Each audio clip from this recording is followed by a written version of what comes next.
Now that we have removed our battery as a keyboard now, remove the keyboard carefully.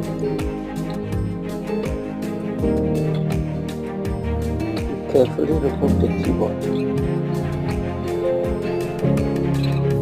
Unplug it from the motherboard. Carefully. This particular HD has two knobs that come from the screen. One goes to the touch screen and one goes to the display LCD. Be careful not to destroy them. See how careful I am in blocking out these knobs. Any of them that's destroyed may cause us a lot.